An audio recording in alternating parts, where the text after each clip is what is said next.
Hello nerds, welcome back to my channel. Today we are hopping on the history train. We are going back in time to the Roman Empire because we're going to explore how gladiator culture relates to The Hunger Games by Suzanne Collins. Just as a heads up, there will be minor spoilers for Sunrise on the Reaping. I also want to give a disclaimer, I am not a historian, I am just a really big nerd who loves researching niche topics. And so that's exactly what I did for this video, and all of my sources will be linked in the description for anyone who is interested in reading those. Before we get into the video, I'd like to thank my sustaining patrons, Ellie and Cash. I really appreciate your support so much. If you want to become a patron, I do post a lot of bonus content, my research notes, video outlines, ad-free videos, project updates, etc. I posted my outline for this video and it does contain a bunch of information that I didn't end up using in my script. Is that a good incentive to become a patron? I don't know. I do have my Patreon set up with a 7-day free trial though, so if you want to see any of that stuff, you can do that for free. I decided that the nature of the Hunger Games would be very much based on Roman gladiator games.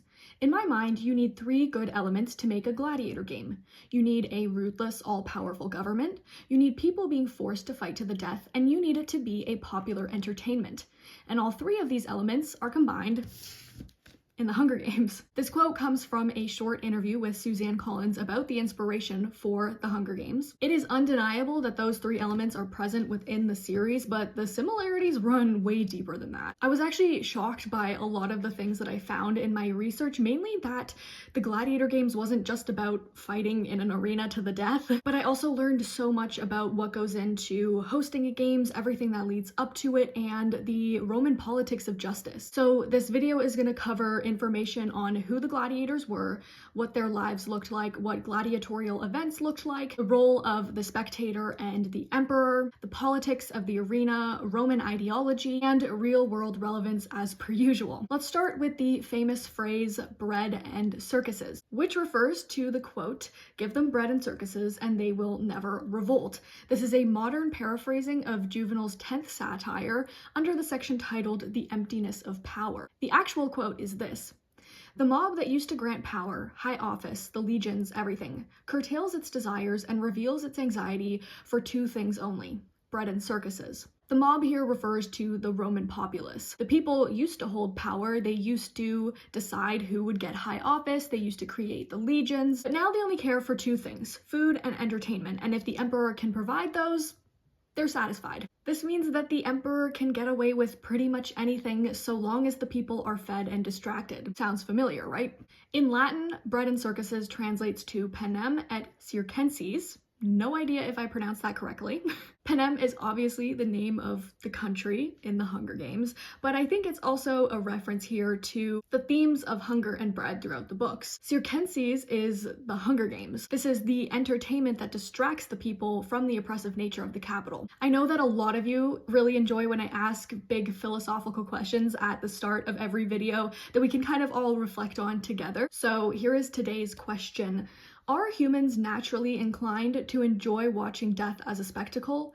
Is it within our human nature to crave violence? I'm going to come back to this question closer to the end of the video. So what were the gladiator games? The simple answer is that they were a form of institutionalized violence against slaves in ancient Rome. Gladiators were slaves, and they were forced to fight in an arena for the entertainment of the Roman populace. The games began as a funerary way to honor the dead, because there was a Greek and Roman belief that the dead required blood to be appeased. And the games worked as a sort of loophole to get around the negative connotations associated with human sacrifice. The Hunger Games too began as a funerary way to honor the capital's dead of the Dark Days. They were a form of systemic violence against the districts, and they were a loophole to get around the negative connotations associated with the execution of children. By having the kids kill each other, the capital appeared more civilized compared to the districts because their hands were technically, but not really, clean of blood. So gladiator games were a funeral, but they were also used by rich aristocrats who sought to earn the public's favor, particularly when they were planning to run for office. For example, Julius Caesar routinely hosted games to win public favor, and President Snow used the games to maintain his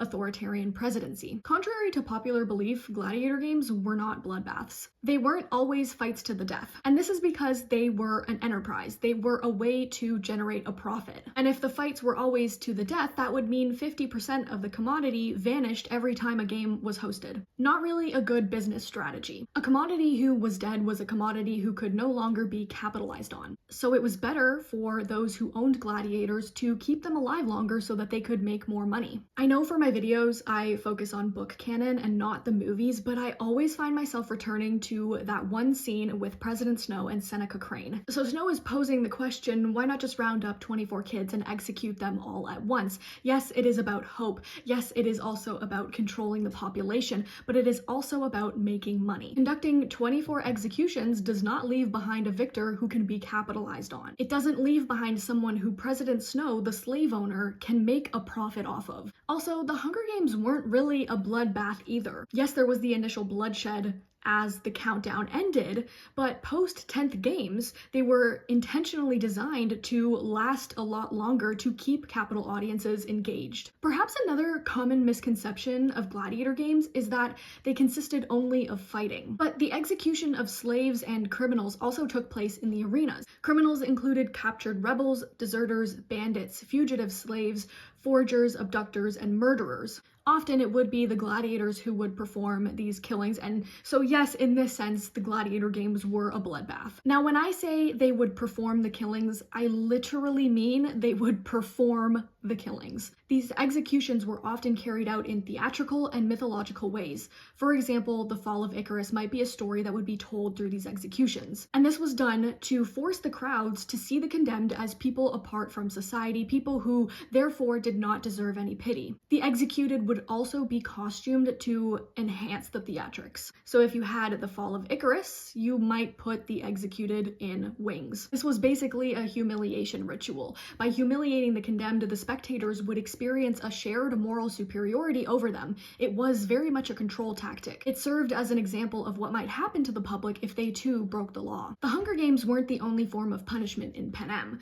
Snow executed all kinds of people that he deemed to be criminal. Avoxes, employees, politicians, runaways, and Snow's idea of criminality was deeply tied to rebellion, to anyone who should dare speak out against him. This leaves me to wonder, how did he punish thieves or murderers? Were they punished at all? Were they executed, ignored, praised? In terms of mythological theatrics, there isn't a direct link to the Hunger Games, but the whole concept of the reapings mimicked the myth of the labyrinth and the Minotaur. And although there was a lack of costuming in the arena, there was definitely costuming happening at the parades and at the interviews. The tributes and the victors are still humiliated with costumes that were mythologized from their respective district's economy. Haymitch and Katniss were both scared that they would be paraded out in only coal dust and a headlamp. And there was definitely other humiliation rituals, like Haymitch being locked in a birdcage after he won the games and Plutarch having to film him the entire time. And just as the criminals executed by the gladiators were othered, so too were the districts. The capital believed that it was superior. It believed that the districts lacked their civilized humanity. As I mentioned, the gladiators were slaves. They did not have a choice. They were forced to fight. Because Rome was very imperial, gladiators could be criminals, but they were also most likely prisoners of war from foreign city-states. Gladiators could achieve their freedom by paying for it with their collected winnings, but this was extremely rare. And once their freedom had been bought, many veterans of gladiatorial combat would re-sign up to become gladiators. Why would they do this? Because it guaranteed a roof over their heads and food in their bellies. How many tributes volunteered for the games out of sheer desperation for food and housing? Similar to signing up for Tesserae secured food and allowed kids to avoid starvation for a short time. This is not a freedom in any sense of the word. Like the Roman Empire, the capital was also very imperial. The district citizens were all slaves forced into labor, and the tributes were treated as prisoners of war because they were held captive until the games began.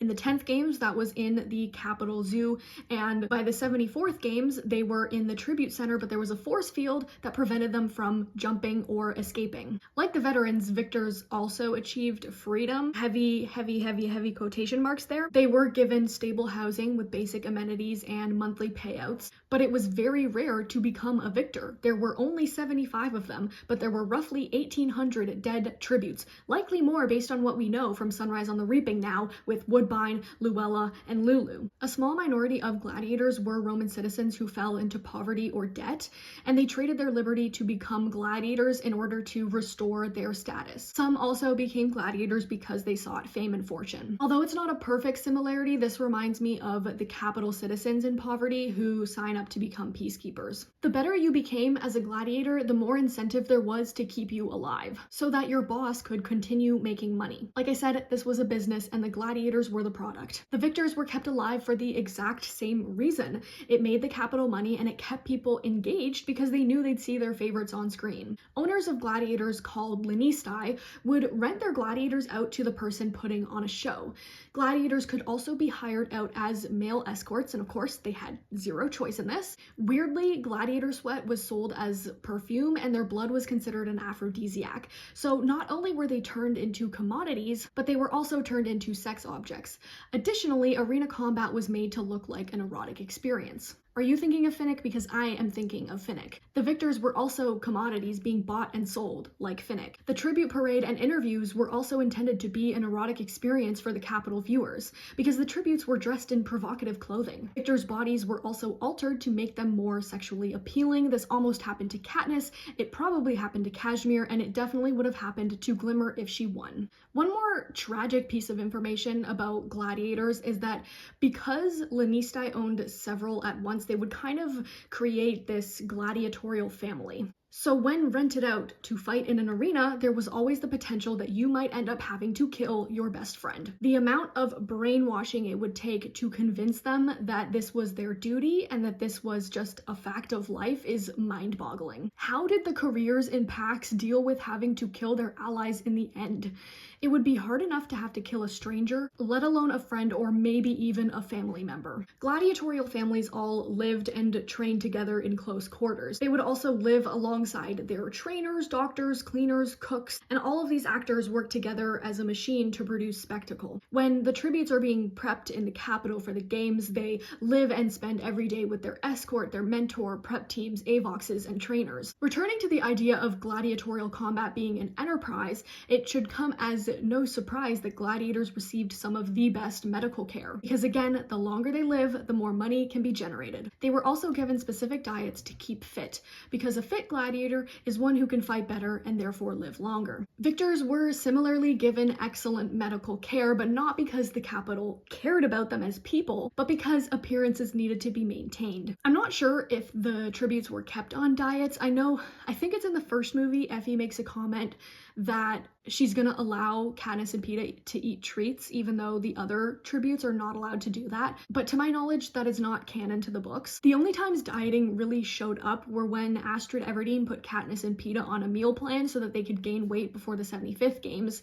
and when Haymitch was given the snow diet, milk and bread rolls, as he was being carted back to 12. Let's talk a little bit more about the lanistae. A lanista was the owner, the pimp, the talent manager of the gladiators. To host a spectacle, you needed to talk to a lanista who would pitch their fighters to you. Lanistae had to be like cult leaders, the cult here being to turn gladiators into human swords and to strip them of their tribal loyalty. The only loyalty they were expected to have was towards Rome and towards their gladiatorial family. The cult thing just screams career districts. They too were brainwashed, in this case into loving the games and being loyal to the capital only. And I think the escorts in the Hunger Games, so Effie and Drusilla, kind of fulfill this role of a lanista. They don't choose their tributes, but they do manage their behavior and have to pitch them to capital sponsors. So that's basic information on the people that were involved, but what about the arenas themselves? This information here is specifically about Greek gladiator combat during the Roman period. I'm gonna talk about Roman amphitheaters a little bit later on. So the Greeks adapted existing buildings like theaters or stadiums to put on gladiator shows. As Alexandra Sills put it, the Greeks were Greekifying Roman culture as a way to maintain their Greek culture and traditions. So because they might have used theaters, these were also places where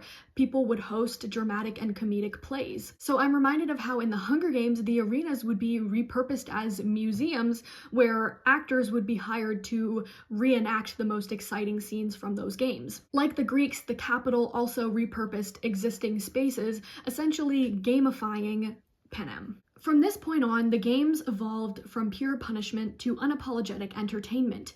The original sports venue was abandoned as the game makers began to use existing settings in the wild or bombed out towns and such, introducing an assortment of mutts and a variety of weapons. What were the rules of gladiatorial combat? Surprisingly, there were a lot of rules, so this is a huge difference to the Hunger Games where there was only one rule and it was unspoken: no cannibalism. Gladiatorial combat had referees, usually veterans who had bought their freedom. They were returning for a roof over the head and food in their stomach, but they were also returning because that's all they knew. Is it really freedom if you're forced to stay in the culture because you lack an education in other fields? Similarly, victors became mentors, but not by choice. They were forced to remain within the culture of the Hunger Games. While in the arena, the gladiators would not wear a lot of body armor so that the audience could sexualize them, but also so they could see how skilled they were. Part of the excitement was in the danger of gladiators being fully exposed. Tributes likewise had no armor going into the arena. They could, though, scavenge things from the cornucopia. Additionally, tributes were groomed by being shaved, given haircuts, having their makeup done, so that every inch of their body was on display. But this had less to do with showcasing their skill and more to do with capital propaganda. The tributes, the children, are made to look innocent so that the capital can claim that, quote, if even the most innocent among us turn to killers in the Hunger Games, what does that say? That our essential nature is violent, and therefore the districts need to be controlled. Let's rapid fire through some similarities and differences. At the start of a gladiator event, the gladiators would be paraded out in front of the spectators. Did someone say tribute parade? It wasn't uncommon to use wild beasts in the arena, and they would be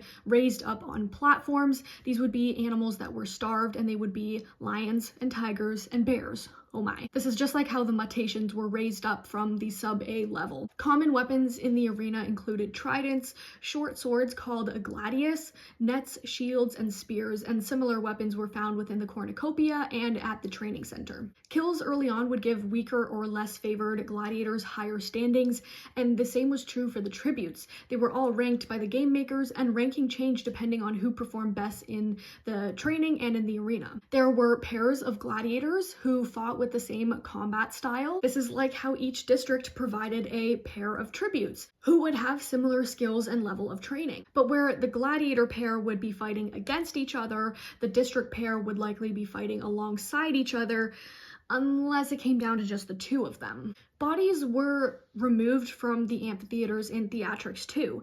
For example, a man dressed as Charon, the ferryman to the underworld, would stab the bodies to ensure that they were dead and then would carry them off. Big difference to the Hunger Games here is that the dead tributes were removed by hovercraft and it was not a spectacle. And to ensure death, a tracker that updated the capital with all their vitals was placed into the tributes' arms so that the game makers could know the precise moment of death. And finally, to enact a killing blow, a gladiator required permission from somebody called the editor. Again, huge difference to the Hunger Games, permission was not required. I thought it might be interesting to kind of go through some of the different types of combat styles. I didn't realize in doing my research that there were so many. My knowledge of gladiators before researching for this video came pretty much only from the 2000 film Gladiator.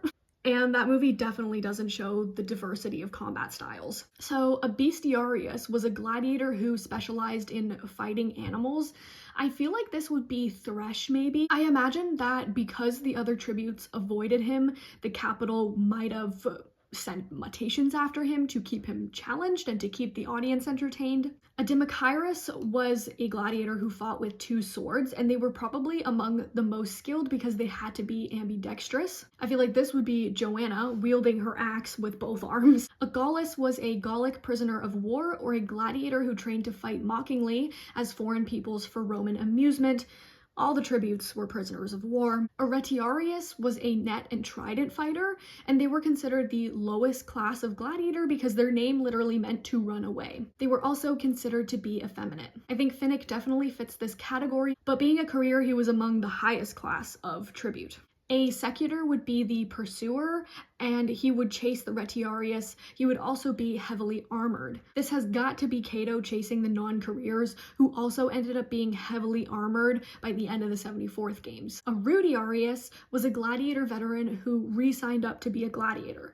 They got to choose who they fought, so they had a little bit more freedom and slightly more control over their lives. I feel like this would be the victors who volunteered for the third quarter quell. A Sagittarius was an archer, and they would most likely be women. Hello, Katniss. And finally, a Samnite fighter was based on Italian Samnite tribes, and they were possibly the oldest category of Roman gladiator. This type of fighting, however, died out when the Samnites were more assimilated into the Roman Republic because the fighting style that mocked them was considered to be offensive. And that makes me wonder, were there any fighting styles that died out in Panem, and if so, why?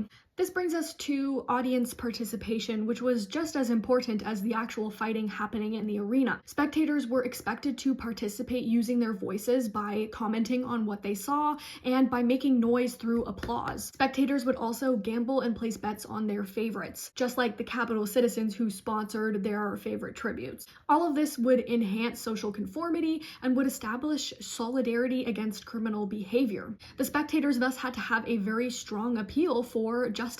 But it's very likely that the audience had to have a certain level of detachment to believe that gladiators, slaves, and criminals were merely objects to be disposed of. The capital audience is likely expected to perform just as much as the tributes. They had to have a certain level of detachment too, to forget the information that their eyes and ears provided them with and to believe whatever narrative Snow was pushing forth. Now, I did say we would talk about the Roman amphitheaters, so let's touch on that now.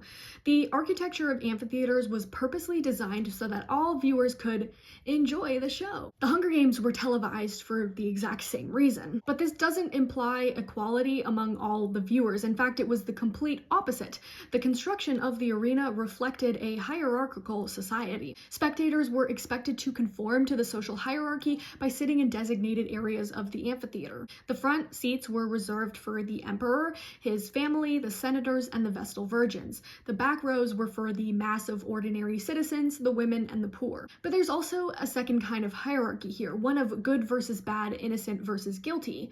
Those within the arena represented the outcasts of society because their offenses had deprived them of their identity. As Carucci 2017 put it in her article, The Spectacle of Justice in the Roman Empire, the, quote, layout prevented the audience from coming into contact with the convicted criminals, but facilitated the imposition of an axial visibility on them as objects to be seen and violated. The right to a viewing invested the audience with the authority to impose their punitive and judgmental gaze upon the wrongdoers. The layout of the Hunger Games interviews and parades imposed the same gaze because there was a visible separation between the capital and the districts. The same was true for the games themselves. The capital was separated from the violence by physical distance, but also by a screen. Effie is a great example of someone who sees the games as her duty and as someone who is confirming the hierarchy of Panem. The hierarchy here, of course, being capital versus district, innocent versus guilty. But there is also a class hierarchy within the capital itself. Snow is at the top, then come the elites, the ordinary mass, the poor, and finally the avoxes. Although there is no textual evidence for the interview and parade stands being segregated by social standing, I think that if a ticket needed to be purchased, we can infer that there was this kind of segregation. At Haymitch's interview, he notices a woman with cat ear prosthetics in the front row. She is clearly up to date with the fashion, and to be that up to date with trends, you have to have money. I would assume that those who cannot afford a ticket to the interview or the parades are likely those who show up at the train station as the tributes are rolling in. The emperor also had to participate in the games in a way. Amphitheaters were associated with emperor worship, and the arena spectacles provided an occasion for people to see the emperor, even if it was from a distance. The emperor would otherwise be hidden while he was at work. But at the arena, he needed to be on stage and he had to perform for the spectators. Did Snow make public appearances outside of the parade and announcing the quarter quells? I don't think he did. Yes, he does show up at a lot of capital parties and events, but those are reserved for the elite strata, so it's not really a public appearance. So that begs the question, what was he doing when he wasn't publicly performing as president? Let's turn to the politics of gladiatorial combat, both in and outside of the arena. There's a lot to cover, so let's start with the socio-political aspects. The word gladiator was used as a slur by nobles against political enemies to other them by linking them to criminality. However, gladiators also possessed valued traits. They were manly, militarized, and dedicated. So the conception of one's nobility was deeply informed by gladiators. The gladiator was therefore a noble barbarian whose barbarity safely removed him from the elite. The nobility's conception of the gladiator tells us far more about the nobility than it does about the gladiator. Roman aristocrats had a long history of imagining themselves as a warrior class. For example, nobles and the emperor often trained in gladiatorial combat. But unlike the gladiators, the aristocrats lacked the opportunities to appear in public as manly warriors. The victors are also noble barbarians who inform capital citizens' conceptions of themselves. I imagine this might have been seen in their fashion trends. I feel like when Enobaria sharpened her teeth into fangs, maybe there were citizens in the capital who did the same to emulate her. Likewise, was getting animal prosthetics informed by how the districts were considered animalistic? I would also imagine that the actors who staged reenactments were affected by this dichotomy of wanting to be seen showcasing the bravery of a tribute without actually being a tribute. Speaking of attributes that were valued, virtue came to be associated with arena fighting and was measured by how a gladiator died. It was virtuous to die standing up and to endure pain until the editor signaled life or death. The opposite is true in the Hunger Games. Virtue instead came from being the sole victor. Dying while standing up or with your chin held high like Maisily was just seen as rebellious. There was also no editor who signaled life or death unless you consider the game makers who could sick mutts on any tribute at any time if they pissed them off like Ampert or Maisily. I also want to briefly touch on sexuality in the arena because there was a lot of marginalization of women. It was an ideological understanding that women were domestic and non-political, so the seating of the arena reflected this quote-unquote true nature of women by putting them in what was perceived to be their place. The implication was that women were not citizens in the way that men were citizens. They were seated at the back of the arena, and this did not apply to the Vestal Virgins because they were socio-politically important and so not seen as women. We can also see the marginalization of women when it comes to women gladiators who were denied the full symbolic status of being a dangerous fighter. Their fights would be performed as parodies or as mockeries, and there was a message that women's sexuality was wild, bestial, and promiscuous. And this was often portrayed through mythological theatrics, for example, the recreation in the arena of Pasiphae's union with the bull to birth the Minotaur. In the Hunger Games, we don't actually see the marginalization of women spectators in the seating arrangements for the interviews or parades. Women and men were both able to sit in the front rows, but this doesn't mean that marginalization wasn't taking place. We never see the dynamics between viewers watching the games from their homes. Are women expected to cook and clean and to prepare for parties while the men sit back and enjoy? Maybe. I mean, Magno is nowhere to be found for the entirety of Sunrise on the Reaping. He leaves Proserpina, Vitus, and his wife Drusilla to do all the work which he can then take credit for. This is absolutely a reproduction of patriarchy. Men have power over women, and older men have power over younger men. But then again, maybe that was just Magno and not a representation of the entire capital. Vitus does go and help his mother prepare for their Hunger Games themed party. And when it comes to boys versus girls in the arena, they can both be equally regarded as dangerous fighters. Katniss was Cato's biggest rival. However, the message that women are bestial and promiscuous is for sure present in the books, especially in Ballad. Lucy Gray is viewed as a promiscuous barbarian by the Grandmam, which ultimately impacts Corio's view of her as he increasingly becomes jealous over her connection with other boys without considering that she had to sell her body just to stay alive. He thinks about how he preferred it when she was locked up in the zoo cage, because she was easier to control when her mobility was restricted. Corio's view of Tigress, literally on page 2, is just as disturbing. Thinking about what Tigress might need to trade in order to get Corio a decent outfit that he can wear to the reaping ceremony, he says, quote, "What on earth would she possess worth trading for it? Only one thing, herself. And the House of Snow had not yet fallen that far. Or was it falling now as he salted the cabbage?" So he was terrified of hypothetical social ruin. Meanwhile, Tigress was actively putting herself in danger because she had no other choice, and this was the only way to keep her family fed. Next, we can look at institutional politics, specifically the judicial system. The gladiator spectacles were a form of capital punishment, which is the legally authorized killing of someone as punishment for a crime.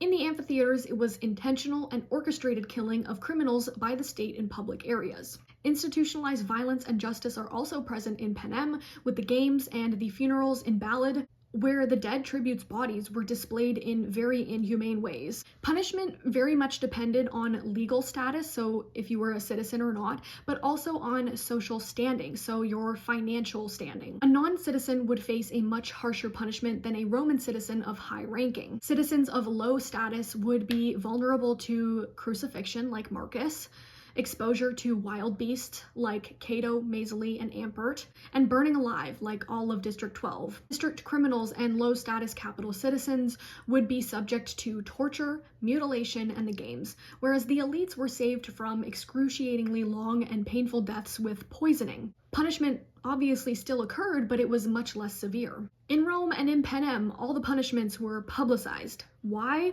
Because Roman society was fundamentally public with a disciplinary gaze. There was a mutual action of watching others and also being watched. This guaranteed the reproduction of social norms. The ultimate goal of punishments was to reinforce social harmony and order, and the most effective way to communicate this message was to publicize the punishments. In Rome, an elite member would often be punished via exile or forced suicide. The punishment would be communicated through the visual absence of that person and of any objects that were associated with them. And then the punishment of low-status criminals took place in the gladiatorial arenas.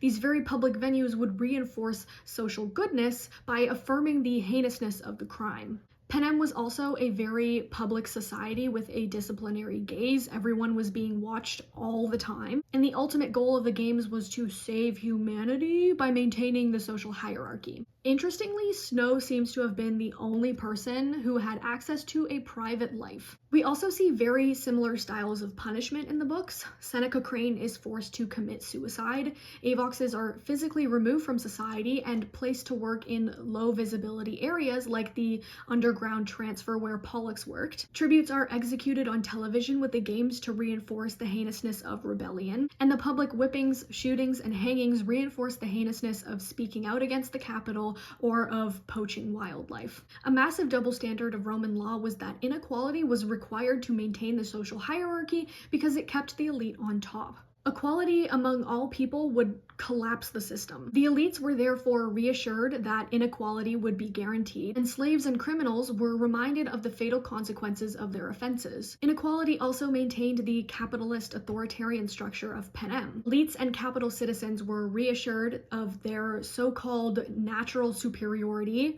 over the districts, and the districts were reminded of the fatal consequences of rebellion. So the judicial system in Rome was a state apparatus. It was an institution that served the state. But there are also ideological state apparatuses, which include things like the family, communications, or school.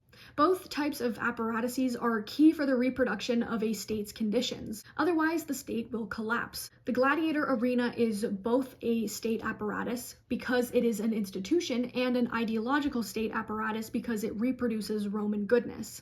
The peacekeepers, the lack of a fair court system, and the Hunger Games are state apparatuses. The propaganda taught in school, the pre-games parties in the capital, the posters, and the games again are ideological state apparatuses. Without institutions and ideology, the Panem that Snow had built would collapse. Gunderson, 1996, explained that ideology functions in 4 ways.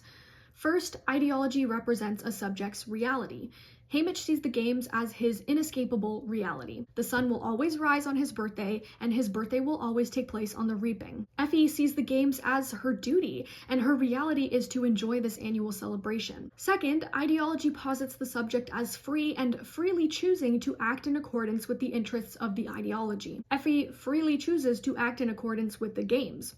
Her choice is not made freely though, because she's choosing between two options: submit and live, or don't submit and risk being turned into an Avox. Haymitch freely chooses to give up and become Snow's puppet. His choice too though is obviously not made freely, because Snow's ideology leaves him with two choices: submit and live, or fight back and die. 3 individual ideas disappear and ideology becomes implicit.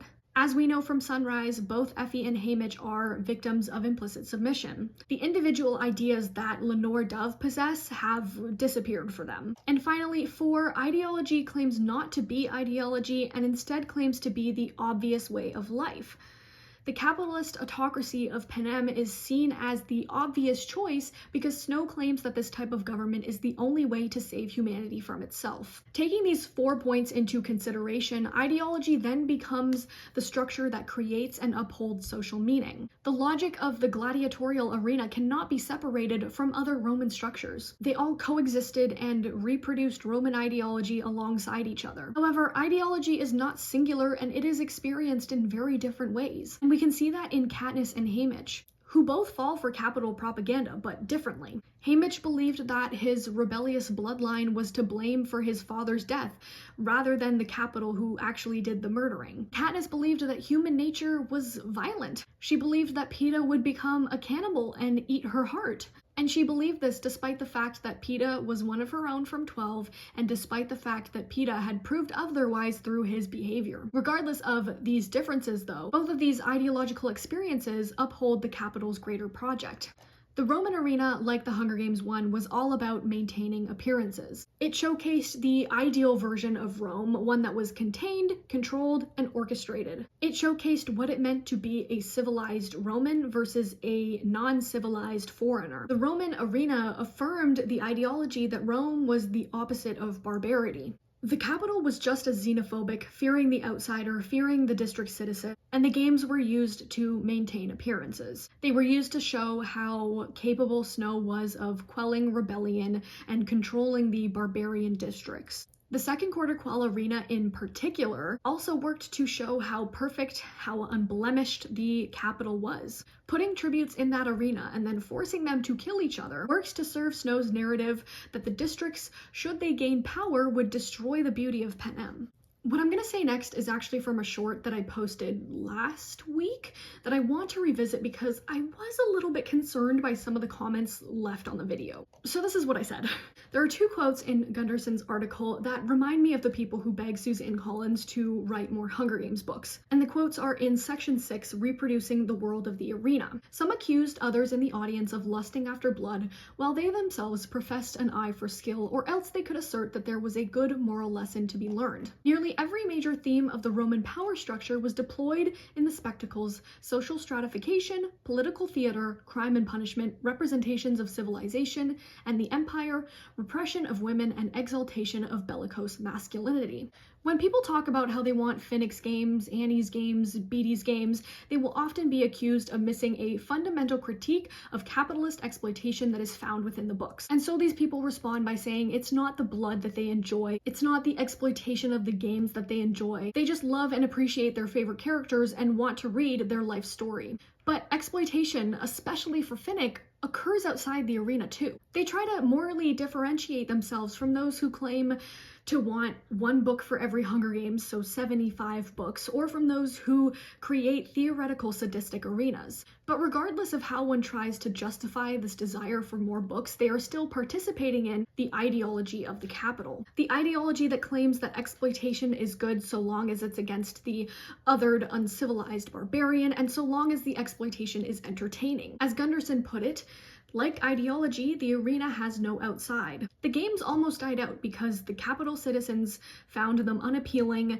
too bloody, too grotesque, and Snow changed that. He revived the games from their literal deathbed by creating a world where people could root for, learn about, and emulate their favorite tributes and victors. One can try to posit themselves as morally superior to those who are bloodthirsty, but at the end of the day, if their desire for more books stems from wanting to learn more about their favorite characters, they are still participating in and reproducing the heavily propagandized ideology of the capital. And this is not to say that no one should read the books. They are incredibly important reads, and I think the first book is basically a classic for a reason, but to come away from the series wanting more, regardless of how you position and justify the desire, and without first putting in the work to critically think to fill in the blanks, is to neglect the political commentary inherent within the series. So that's what I said in the video. And maybe now is a good time to come back to the question that I asked at the start of this video. Are humans naturally inclined to enjoy watching death as a spectacle?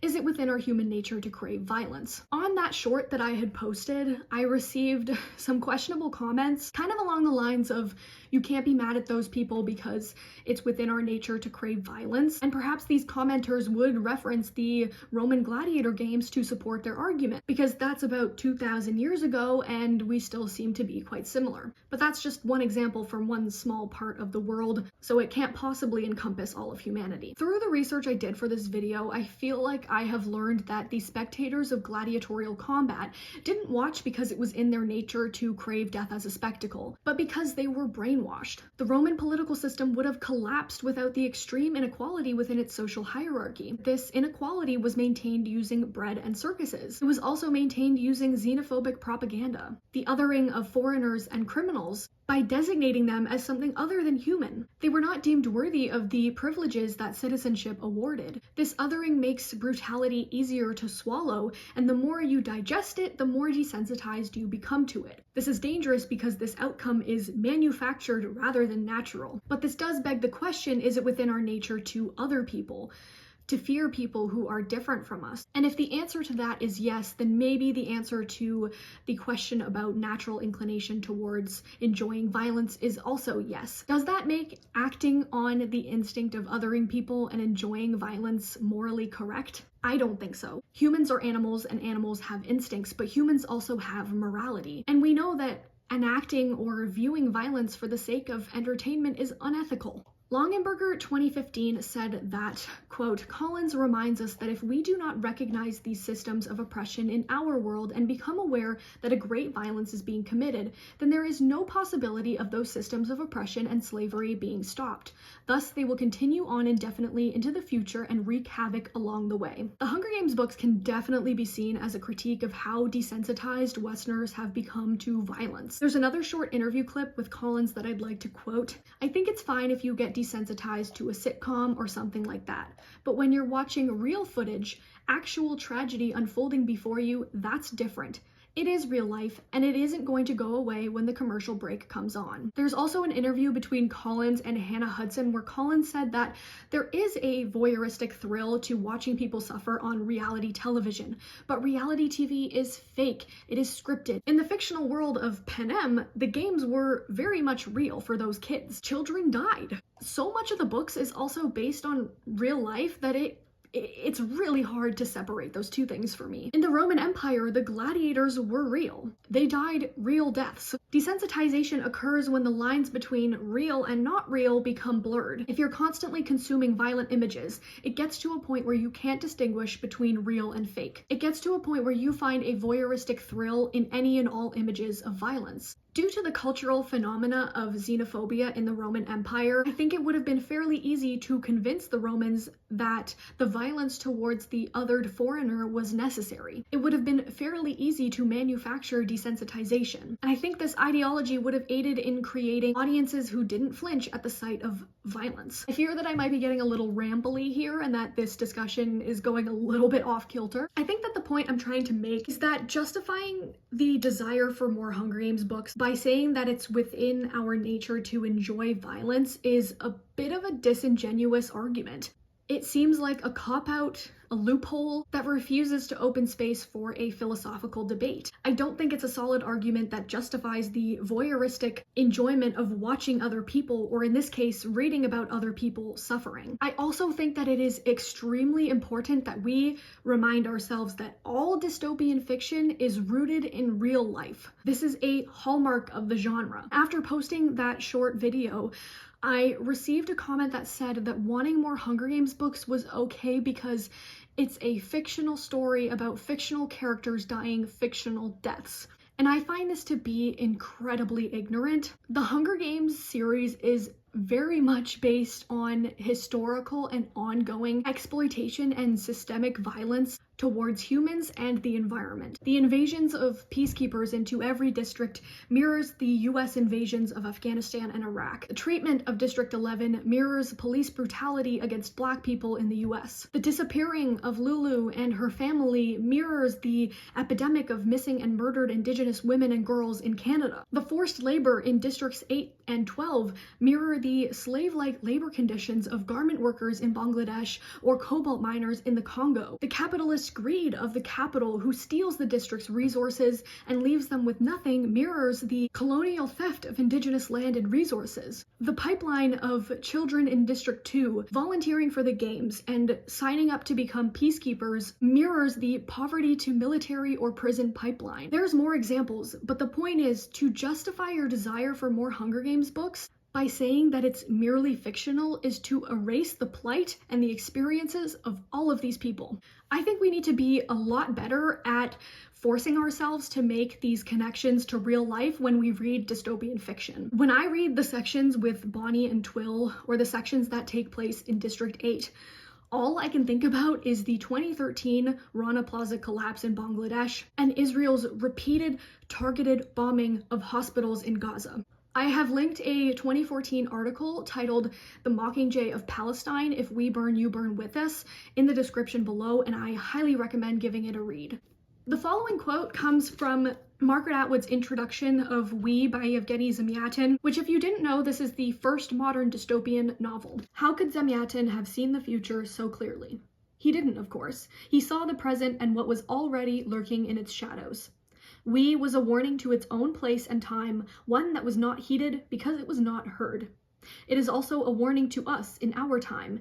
If it is, what sort of warning? Are we listening? Will we heed and hear the warning in the Hunger Games? Or will we continue to ignorantly consume the spectacle of death? Will we continue to seek and find enjoyment in violence?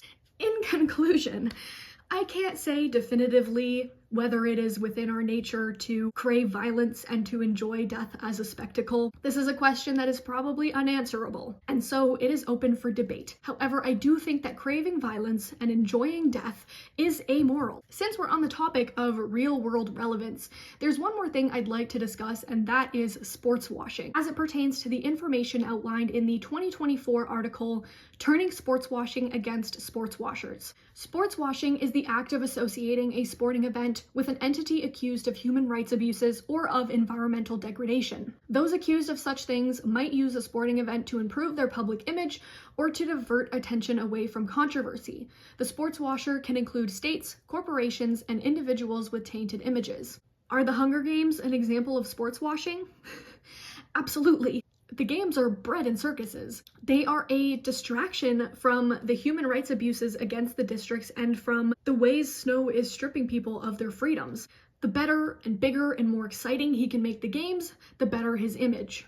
The less people will confront his human rights abuses. Bread and circuses, use the games to distract people from recognizing Snow's failings as a president. Use the games to push a narrative of national unity and pride, meanwhile district people are dying every single day. Use the games to make Snow's controlling presidency seem more legitimate.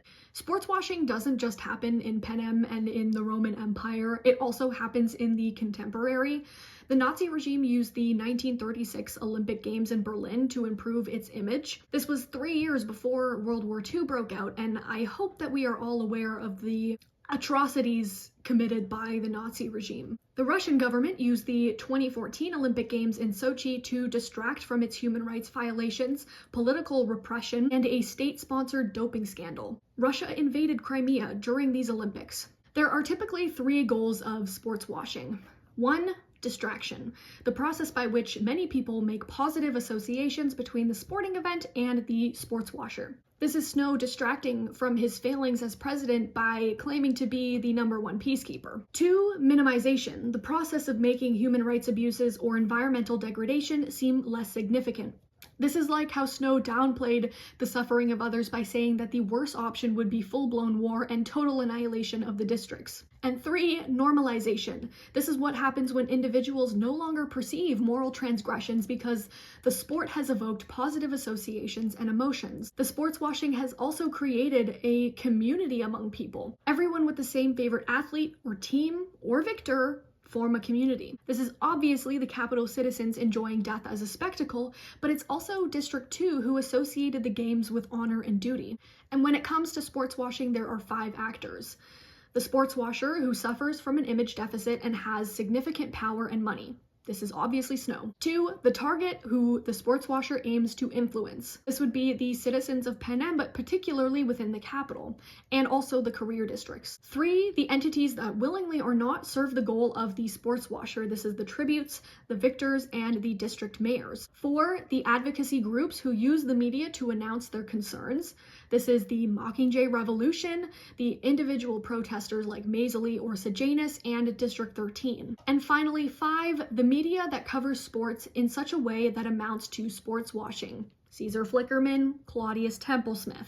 The consequences of sports washing are extensive. It reduces the need to address violation, it engenders implicit submission and complicity, it undermines the heritage of sport by eroding its integrity, and it allows for the continuation of injustice and abuse. What interests me here that I haven't touched on yet is the undermining of the integrity of sports. The first 10 Hunger Games were held in what is probably an American football stadium. It is dilapidated because it is no longer maintained because no one plays football anymore. Before the Dark Days, this amphitheater was used for sporting events, although we don't know what kind of sports took place. But after the Dark Days, there is no mention of anyone involved in any sport, period. The only sport is the Hunger Games, and the only athletes are the tributes. This sports washing article discussed how activists can actually use sports washing to their advantage by taking it as an opportunity to promote their cause and spread social awareness. They cited Nelson Mandela, who used rugby to foster national unity in post-apartheid South Africa. But my mind went to 2016 when Colin Kaepernick was kneeling at NFL games during the anthem to protest police brutality and racial inequality in the US. We see various people doing this in the Hunger Games too. Sejanus protested the brutality of the games by entering the arena so that the tributes could kill him live on air. And this is probably why the footage of the games was no longer aired live. There was, I think it was a 10-second delay that is described in Sunrise on the Reaping, so that they could edit footage to take out things like that. Maisily only ate with utensils in the games to protest the narrative that district people were barbaric. Katniss used the berries, and Haymitch used the force field. And that is it, my friends. This is the end of the video. Thank you so much for watching, as always. I hope you found this interesting. I know I did. Researching this was really cool, and I learned so much. I was not expecting to find as many parallels as I did. This video actually started as a short, like 10-minute introduction to a bigger video on Roman history in the Hunger Games. Now, I feel like this is probably an hour long, so I had to split them up. It just makes me admire Collins' writing and her intelligence that much more. So I will see you guys in the next one. Bye for now.